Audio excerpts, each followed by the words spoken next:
Hey, good morning, everybody. This is Daryl Mackey, former coach, inspirator, author. I'm here with Jaime Jaime. He's the Punisher, but he just inspired me the other day with a story that about just not quitting. I'm always looking for inspirational stories for young people, and I just wanted him to tell that story again. Tell me a little bit about that Marine Corps marathon. On October 30th, 2016, I ran the Marine Corps Marathon, and everything that can go wrong with a runner went wrong. My lower back started hurting, my groin started hurting, and my right hip started bothering me.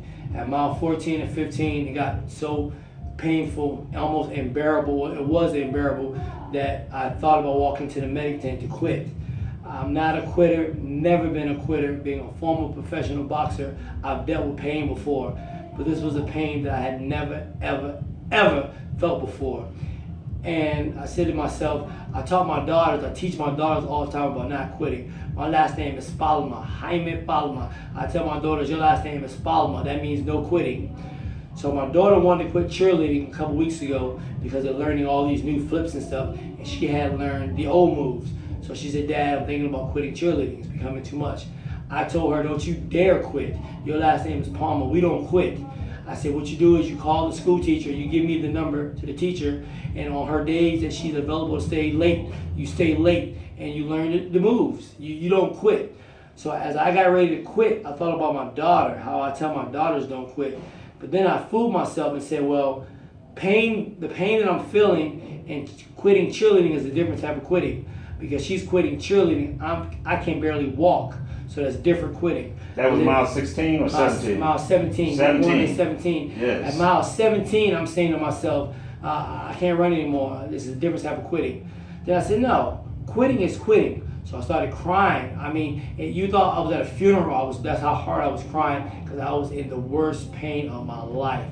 So I said, well, I gotta quit because I'm only at mile 17. A marathon is 26.2 miles. Wow. So I sucked it up, wiped off the tears, wiped off the snot. I said, man, I can't quit. So I hobbled for a little while like this. What about the amputee? That amputee? I saw an amputee. The amputee, they were tightening up the amputee's screws on the amputee's legs.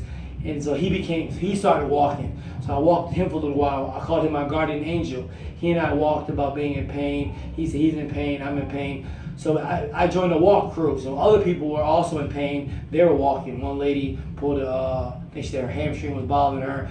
It was different testimonies, different people walking. So I joined the walk group. We were walking. At mile 19, pain became unbearable again. Ooh. So I'm saying, wow. At mile 19, coach. So I'm saying to myself, I still got a long way to go.